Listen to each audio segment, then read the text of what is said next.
what I would love to do is I would love to go through each one of them. I'll give you a brief description of what we are actually doing and what problems we are trying to solve.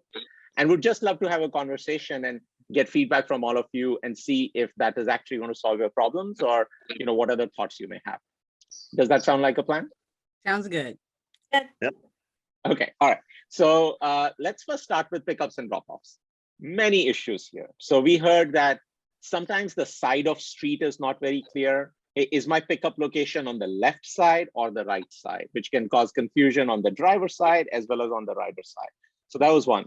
The second one was sometimes the description we provide for the pickup location may not be clear enough. It says 100 Main Street, but okay, where is 100 Main Street may be hard to figure out.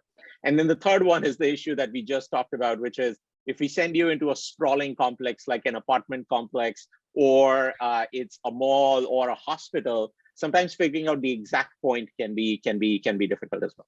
So our teams have been working on these problems, and we have a few things to talk about that we are introducing. Some of these features have already been introduced, by the way, and some of them are coming up. So first one, side of street. So we are now actually going to help you understand whether it's on the left side of the street or the right side of the street. And we're going to mark the pickup point on one side of the street. So there's no ambiguity, there's no confusion there. That's one.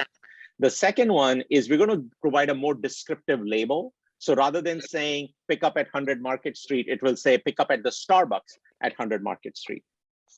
And the third one is, sometimes riders request a ride from a particular point, but then they move a little bit. So there's a difference between where they requested and where they are now. So we're going to be able to distinguish between those two, so it makes pickups easier. And then finally, especially for people who are doing deliveries, when it comes to those sprawling complexes, now we're going to be able to pinpoint where in the complex that pickup point maybe or that drop-off point may be, and help you guide to the best of our ability there, rather than just sending you to the central leasing office in an apartment complex, which can happen sometimes. So I'll open it up. Anyone who wants to start would just love your reaction to those features and see how these features may help.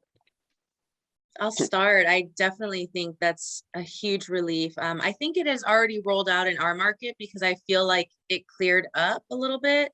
I live and mainly drive downtown near Padres Stadium for the MLB games. They constantly close streets, lots of one-ways, and sometimes they'll shut down one lane. So it's only 2 lanes. So you really need to know, and people will not let you in if you're in the wrong one. A blinker means get closer and don't let me in. So knowing where you're going to be so that a block behind you can get in the correct lane.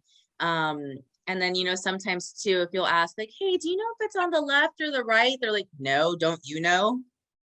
I wish I was that great. But I think now with our handy dandy pin being on one side of the road or the other, even if it's not the right side, at least you can both agree, because they see it too, where they're going to get dropped off. No, Jackie, thank you for that feedback. And you're absolutely right. In addition to on your map, on the driver map, showing you which side of the street, we are also going to make it clear on the rider side.